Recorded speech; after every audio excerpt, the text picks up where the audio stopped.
नमस्कार दर्शक बंधु शुभ सकाळ। आज हूँ जुलाई मास 10 तारिख शुक्रवार। चलतु नजर पकाइबा आज दिन राज्य और देश विदेशर 20टी गुरुत्वपूर्ण खबर उपरे। ता पूर्व जदि आपण चैनल नुआ करी अछंती तेबे वीडियोटी को गोटे लाइक एवं शेयर करबा सह चैनल को सब्सक्राइब करी कमेंट बॉक्स रे आपण केउ जिल्लार वीडियोटी को देखुचंती जणांतु, जहा फଳରେ प्रत्येक दिन एपरि नुआ नुआ अपडेट सर्वप्रथमे पाई परिबे। आज प्रथम खबर आसूची आउ एक बड़ लघुचाप 12 जाए भिजिब ओडिशा। झड़ वर्षा 6 जिला को येलो वार्निंग।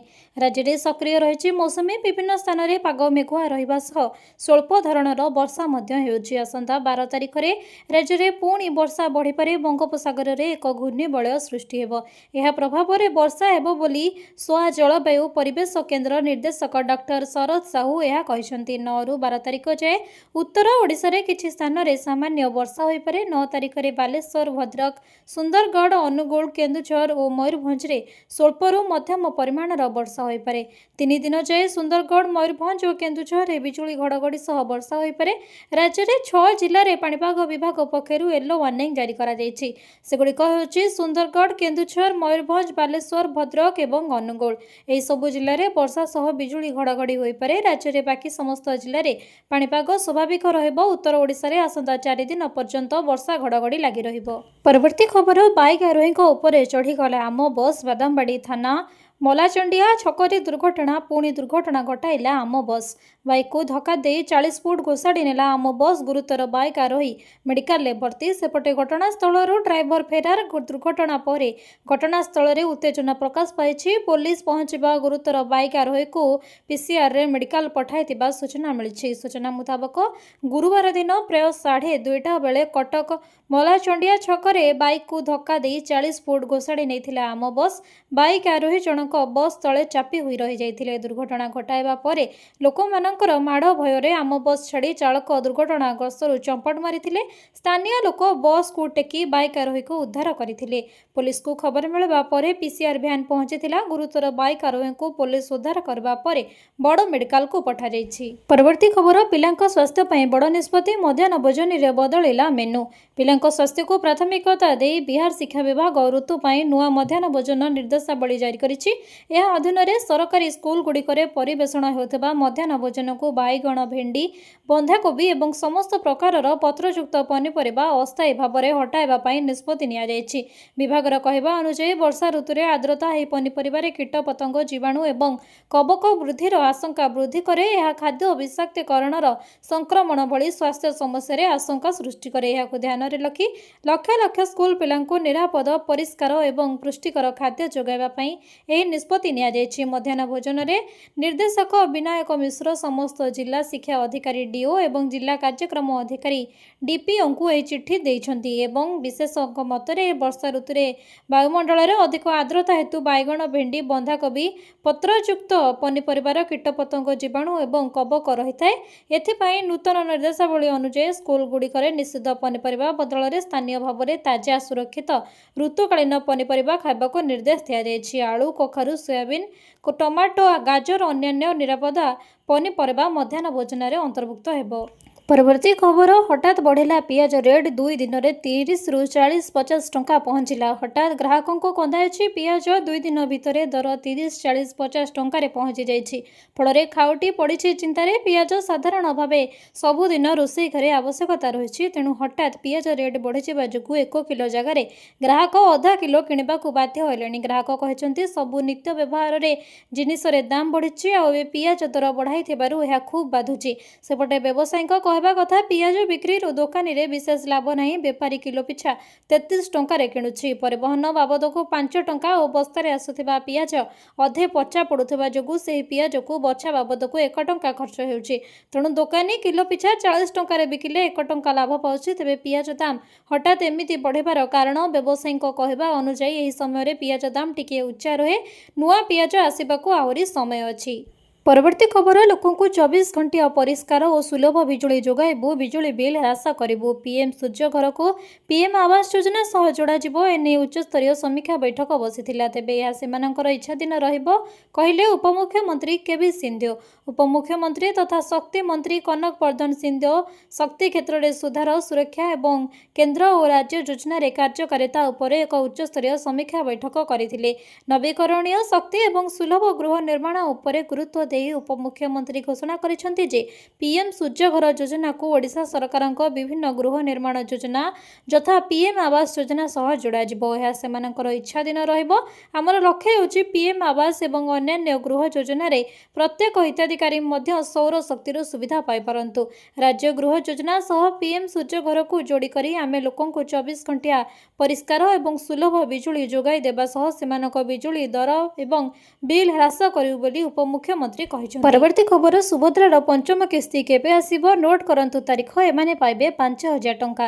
राज्य सरकारक फ्लैगशिप स्कीम सुभद्रा योजना अधीन रे चतुर्थ किस्ती टंका हिताधिकारी मानकर खाता को आसी सारिछि चारोटी किस्ती रे मोट 20000 टंका पाई सारिछंती 1 कोटी रु अधिक हिताधिकारी सेहि भली चतुर्थ किस्ती पाई नथिबा 1 लाख रु अधिक महिलांक खाता को वेरिफिकेशन पर गत मे 4 तारिख रे आसीछि सुभद्रा टंका एबे पंचम किस्ती को अपेक्षा करिसंती महिला समस्त योग्य हिताधिकारी निकटरे जेभली भावे सुभद्रा पहुंचबो से नै योजना को क्रियान्वयन करने को लगातार भावे प्रयास करिसंती सरकार गत मार्च 8 तारिख अर्थात महिला दिवस अवसर में राज्य में कोटी रु अधिक हिताधिकारी मानक पाखक आसीथिला सुभद्रा योजना टंका वर्ष को 2टी किस्ती रे सुभद्रा टंका पठाउछंती राज्य सरकार गोटे किस्ती महिला दिवस और अन्यटी राखी पूर्णिमा दिन आसुची तबे आसंता राखी पूर्णिमा रे सुभद्रा योजनार पंचम किस्ती टंका खाता को आसीबो महिला दिवस रे मिलिथिला चतुर्थ किस्ती टंका अति सहजरे बुझिबाकू गले आसंता अगस्ट 28 तारिख रे पुणी 5000 टंका लेखाएं पाइबे सुभद्रा हिताधिकारी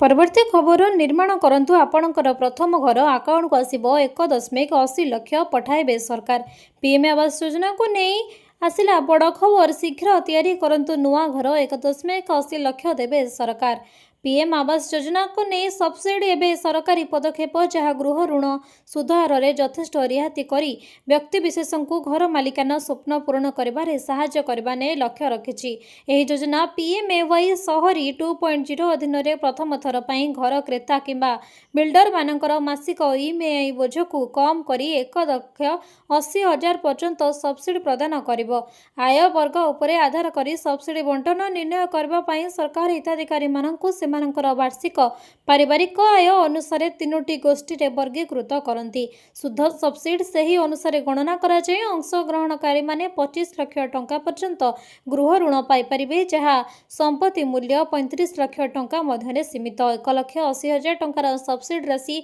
5टी समान वार्षिक किस्ती रे प्रदान करा जाए जार मूलधन को प्रतिवर्ष 36,000 टंका ह्रास करिथाए परवर्ती खबर केजी रु पीजी मागणा शिक्षा कार्यकारी नाम लेखाई पिलांकर फेरस्त हेब टंका गत 1 तारिख में केजी रु पीजी मागणा शिक्षा प्रदान करने को राज्य कैबिनेट अनुमोदन होता आउ एबे विधिवत भाव स्कूल और गणशिक्षा विभाग उच्च शिक्षा विभाग पक्षर यह कार्यकारी वर्तमान नाम लेखा पर्व चलता बेले युक्त 2 रे नाम लेखा फी को संपूर्ण भाव मागणा कराने विद्यालय और गणशिक्षा विभाग पक्षर चिठी युक्त 3 तथा स्नातक एवं स्नातकोत्तर पीजी रे नाम लेखा पाई मध्य कोनोसी फी नियाजिबो नाही बोली उच्च शिक्षा विभाग पक्षर स्पष्ट करा जायछि एमिति स्नातक रे चलित वर्ष पाई प्रथम पर्याय रे नाम लेखाइथिबा छात्र छात्रींकर नाम लेखा फी को मध्य फेरस्त करा जिवो बुधवार दिन युक्त 2 नाम लेखा पाई प्रथम मेधा तालिका प्रकाश पाइछि एथिरे चयन होइतिबा छात्र छात्री मानक ठारू कोनोसी नाम लेखा फी ग्रहण करा जिवो नाही गणशिक्षा विभाग पक्षर उच्च चलित वर्ष नामक लेखाइथिबा पिलांको फेरस्त हेब टंका गणशिक्षा विभाग पक्षर उच्च माध्यमिक शिक्षा निर्देशक माध्यमिक शिक्षा निर्देशकों को होइतिबा चिठी रे उल्लेख करा जायछि परवर्ती खबर मागणा राशन को नहीं सरकार बड़ घोषणा आरंभ हैला पीडीएस योजना मिलेबो अधिक लाभ मागणा राशन नेउतिबा हिताधिकारी मानक पई बड़ खबर राशन योजना को नहीं सरकार ही नुहा योजना केंद्र सरकार राशन व्यवस्था संपर्क में बड़ निष्पत्ति नेछंती प्रधानमंत्री अध्यक्षतार अनुष्ठित केंद्र कैबिनेट बैठक में एक गुरुत्वपूर्ण निष्पत्ति निया ଏହି ନିଷ୍ପତ୍ତି 80 କୋଟି ରାସନ ଗ୍ରାହକଙ୍କୁ ସିଧାସଳଖ ପ୍ରଭାବିତ କରିବ। ସରକାର ରାସନ ବ୍ୟବସ୍ଥା ପିଡିଏସ୍ ସାଧାରଣ ବଣ୍ଟନ ବ୍ୟବସ୍ଥା ସମ୍ପର୍କରେ ଗୁରୁତ୍ୱପୂର୍ଣ୍ଣ ନିଷ୍ପତ୍ତି ନେଇଛନ୍ତି।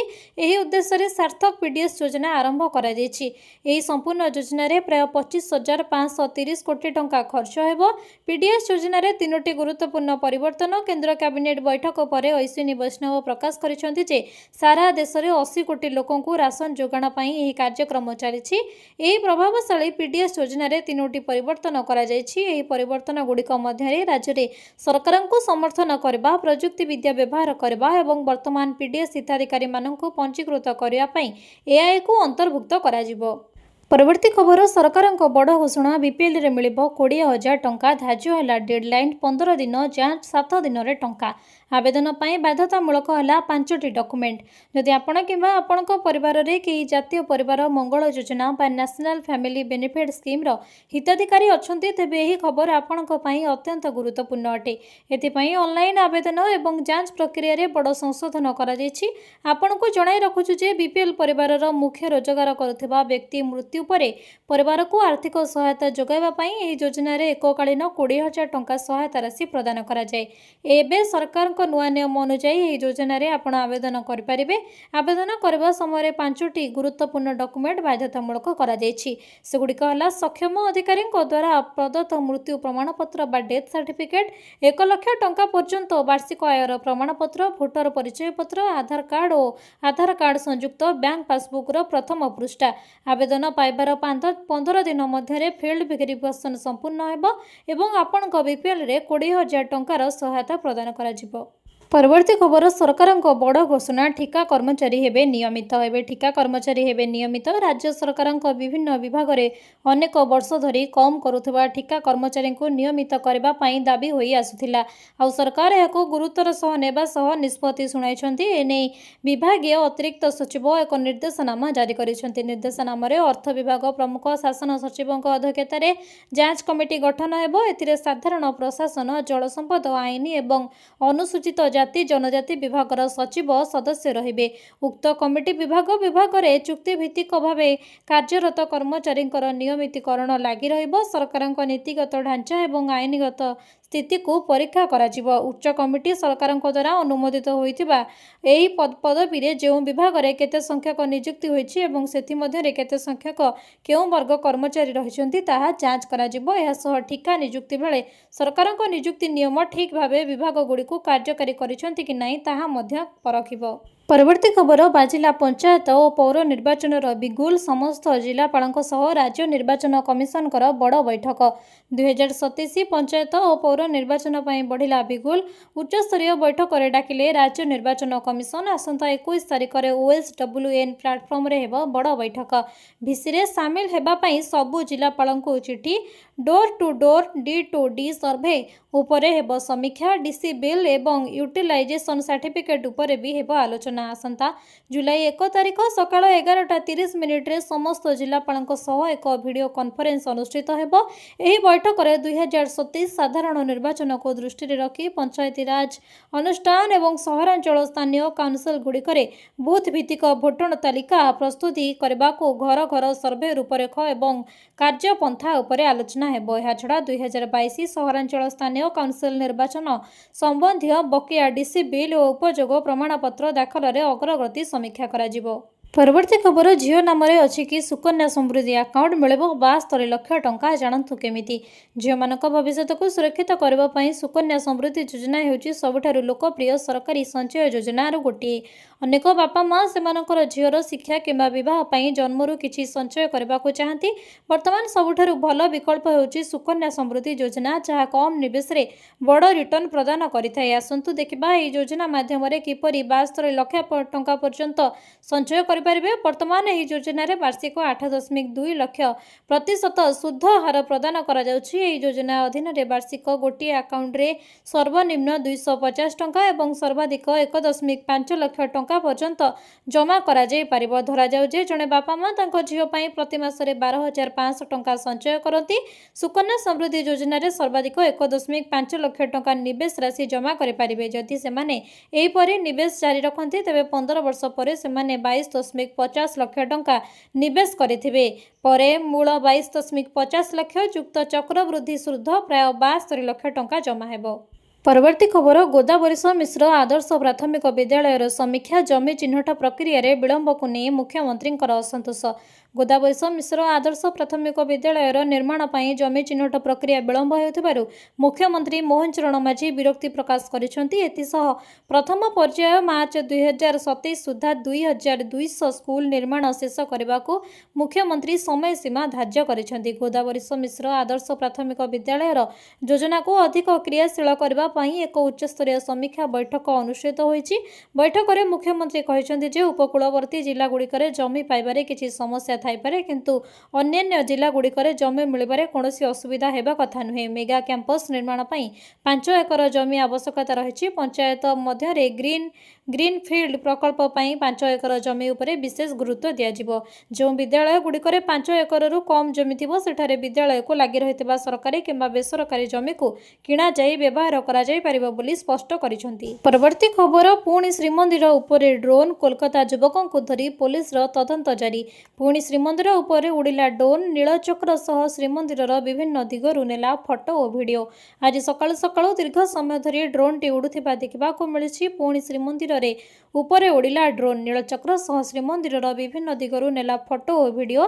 सकाळु सकाळु दीर्घ समय धरी ड्रोन टी उड़ुथिबा देखिबा को मिलिछि। केतबेले नीलचक्र पतित पावन बाना उपरे उड़ुथिला तो आउ केतबेले श्रीमंदिर चारिपाखे उड़ुथिला। शेषरे ड्रोन स्पेशल टीम ड्रोन उड़ाउथुवा व्यक्ति को ठाब करथिले। तेबे श्रीमंदिर पाख माटी मंडप ठारू साही मंकुमठ निकटकु अभियुक्तों को धरा जाइथिला। अभियुक्त जनक हेले कोलकातार शंभुनाथ मंडल। तांको धरबा सह ड्रोन को जबत करी सिंहद्वारा पुलिस को हस्तांतर करा जायछि। ड्रोन ने कौन सब फोटो वीडियो नेछि ताकू जांच करा जायछि। परवर्ती खबर 2029 सुधा 6733 पंचायतर मुख्य गाँ हेब मॉडल पार्क कम्युनिटी हॉल सांगको रहिबो दक्षता केन्द्र। स्मार्ट सिटी ढांचारे हेब मॉडल गाँ पार्क कम्युनिटी हॉल दक्षता विकास केन्द्र उन्नति एवं पीएसपी सबसेंटर बैंकिंग सुविधा इंटरनेट सेवा जोगाई दियाजिबो। गाँव में आंबुलांस जास पई रास्ता चौड़ा हेबो। केवल रास्ता बा ड्रेन नुहे जो भित्तिभूमि दरकार सबू कराजिबो। सफेई गाड़ी घर को घर बुली अलिया नेबो। 6733 पंचायतर मुख्य गाँ को मॉडल करने को सरकार चूड़ांत निष्पत्ति नेइछंती। एही सुनेली स्वप्न को वास्तव रूप देबाकू राज्य सरकार एबे अंटा भिड़िछंती। एथिपाई पांठी व्यवस्था परे मुख्यमंत्री खूब शीघ्र प्रकल्प शुभारंभ करिवे बोली सूचना मिली। मॉडल गाँव अभियान पई गत मे 24 तारिख प्रति पंचायत रे मुख्य गाँव रे बेस लाइन सर्वे चलीथिला। अतिरिक्त वीडियो नेतृत्व में 6 जणिया टीम ब्लॉक रे थिबा गाँ गाँ बुली सर्वे करुथिले। केउ सब भित्तिभूमि बा सेवा लोकंकर प्रथम दरकार प्रकृत रे लोकंकर जीवन रे परिवर्तन आनिबो ताहार तालिका करिथिले। परवर्ती खबर बिजु युव छात्र जनता दल पक्षरु शिक्षा बचाओ आंदोलन शिक्षा मंत्री इस्तफा दाबी। विपर्य शिक्षा व्यवस्था को नहीं तातिला बीजेडी। मयूरभंज रे बिजु युव छात्र जनता दलर शिक्षा बचाओ आंदोलन शिक्षा मंत्री इस्तफा दाबी रे जिलापाल कार्यालय सम्मुख में विक्षोभ। राज्य में शिक्षा व्यवस्था अव्यवस्था एवं पाठ्य पुस्तक जोगाण में विलंब प्रतिवाद में बिजु युव और छात्र जनता दल मयूरभंज पक्षरु शिक्षा बचाओ आंदोलन डाकरा दि जाएगी। प्रतिवाद सभा विक्षोभ प्रदर्शन में बिजु युव जनता दल रे राज्य सभापति चिन्मय साहू एवं बिजु छात्र जनता दलर राज्य सभापति इप्सिता साहू नेतृत्व में नहीं। दल पक्षर अभियोग कर वर्तमान बीजेपी सरकार शिक्षा व्यवस्था को संपूर्ण रूपे विपर्य कर दिशाहीन सरकार शिक्षा व्यवस्थार छारखार स्लोगान दे बीजेडी युव छात्र संगठन गणशिक्षा मंत्री तुरंत इस्तफा दियंतु बोली दाबी करिछि। परवर्ती खबर एवं भारत को दुबई आसिबो बिजुली समुद्र तले बिछाजिब विद्युत तार 40,000 कोटी खर्च करेंगे सरकार। भारत एवं संयुक्त आरब एमिरेट्स ମଧ୍ୟରେ 40,000 କୋଟି ଟଙ୍କାର 1,600 କିଲୋମିଟର ଲମ୍ବ ବିଦ୍ୟୁତ୍ କେବୁଲ ବିଛାଇବାର ପ୍ରସ୍ତାବ ବିଚାରାଧୀନ ଅଛି। କେନ୍ଦ୍ର ଶକ୍ତି ମନ୍ତ୍ରୀ ମନୋହର ଲାଲ ଖଟ୍ଟର ଭାରତ ଶକ୍ତି ସଂରକ୍ଷଣ ସପ୍ତାହ ସମୟରେ ଏହି ସୂଚନା ସେୟାର କରିଛନ୍ତି। ଏହି ମେଗା ପ୍ରୋଜେକ୍ଟ ପ୍ରଧାନମନ୍ତ୍ରୀ ନରେନ୍ଦ୍ର ମୋଦିଙ୍କର ଗୋଟିଏ ସୂର୍ଯ୍ୟ, ଗୋଟିଏ ବିଶ୍ୱ, ଗୋଟିଏ ଗ୍ରିଡ୍ ଦୃଷ୍ଟିକୋଣ ଏକ ପ୍ରମୁଖ ଅଂଶ, ଯାହାର ଲକ୍ଷ୍ୟ ସୀମାପାର ବିଦ୍ୟୁତ୍ ସଂଯୋଗୀକରଣକୁ ବୃଦ୍ଧି କରିବା ଏବଂ ବିଶ୍ୱ ସ୍ତରରେ ସ୍ୱଚ୍ଛ ଏବଂ ଶକ୍ତି ଉତ୍ସ ସୌର ଏବଂ ପବନ ଶକ୍ତିକୁ ସୁଦୃଢ଼ କରିବା। 1600 କିଲୋମିଟର ଲମ୍ବା ପାଇପଲାଇନ୍ ବିଛାଯିବ। ଏହି ବିଦ୍ୟୁତ୍ ସଂଯୋଗରେ ପ୍ରାୟ 1600 କିଲୋମିଟର ବ୍ୟାପିବ ଏବଂ 2 ଗିଗାୱାଟ୍ ବିଦ୍ୟୁତ୍ ବିନିମୟକୁ ସହଜ କରିବ। ଏହି କେବୁଲଟି ଭାରତର ଗୁଜରାଟର ଭୁଜକୁ ଆରବ ସାଗର ଦେଇ ସିଧାସଳଖ UAE ଉପକୂଳକୁ ସଂଯୋଗ କରିବ। ପରବର୍ତ୍ତୀ ଖବର, ସୁଖେନ୍ଦୁଙ୍କ ସମେତ ବିଜେପିରେ ଯୋଗ ଦେଲେ ପଶ୍ଚିମବଙ୍ଗର 3 ପୂର୍ବତନ ସାଂସଦ। ରାଜ୍ୟସଭା ନିର୍ବାଚନ ପୂର୍ବରୁ ପଶ୍ଚିମବଙ୍ଗର 3 ଜଣ ପୂର୍ବତନ ସାଂସଦ ଭାରତୀୟ ଜନତା ପାର୍ଟି ବିଜେପିରେ ଯୋଗ ଦେଇଛନ୍ତି। ଏମାନେ ହେଲେ ସୁସ୍ମିତା ଦେବ, ସୁଖେନ୍ଦୁ ଶେଖ ରୟ ଏବଂ ପ୍ରକାଶ ବାରିକ। ଏହି 3 ଜଣ ଅତୀତରେ ତୃଣମୂଳ କଂଗ୍ରେସ TMCରୁ ସାଂସଦ ହୋଇଥିଲେ। ପଶ୍ଚିମବଙ୍ଗର 3 ଜଣ ନେତା ବିଜେପିରେ ଯୋଗ ଦେବା ପରେ ମମତା ବାନାର୍ଜୀଙ୍କ ନେତୃତ୍ୱରେ ପରିଚାଳିତ ତୃଣମୂଳ କଂଗ୍ରେସକୁ ଶକ୍ତ ଝଟକା ଲାଗିଛି। ବରିଷ୍ଠ ବିଜେପି ନେତା ସମୀକ ଭଟ୍ଟାଚାର୍ଯ୍ୟ ଏହି 3 ନେତାଙ୍କର ବିଜେପିରେ ଯୋଗଦାନର ଆନୁଷ୍ଠାନିକ ଘୋଷଣା କରିଛନ୍ତି। ବିଜେପି ଏହି 3 ଜଣଙ୍କୁ ସେମାନଙ୍କର ଅବଶିଷ୍ଟ କାର୍ଯ୍ୟକାଳ ପାଇଁ ରାଜ୍ୟସଭାକୁ ପଠାଇପାରେ। ନାମାଙ୍କନ ଦାଖଲରେ ଶେଷ ତାରିଖ ହେଉଛି 2024 July 14। Nationalist citizens party of India ସାଂସଦ ଏବଂ ପୂର୍ବତନ TMC ସାଂସଦ ୟୁସୁଫ ପଠାନ ମଧ୍ୟ ପଶ୍ଚିମବଙ୍ଗ ମୁଖ୍ୟମନ୍ତ୍ରୀ ଶୁଭେନ୍ଦୁ ଅଧିକାରୀଙ୍କୁ ଭେଟିବା ପାଇଁ ନବାନ୍ନାକୁ ଯାଇଥିଲେ। ତେବେ ପଠାନଙ୍କ ଗସ୍ତ ପୂର୍ବରୁ ଅଭିନେତା ପ୍ରୋସେନଜିତ ଚାଟାର୍ଜୀ ମୁଖ୍ୟମନ୍ତ୍ରୀଙ୍କୁ ଭେଟିବା ପାଇଁ ପ୍ରଶାସନିକ ମୁଖ୍ୟ କାର୍ଯ୍ୟାଳୟ ଯାଇଥିଲେ।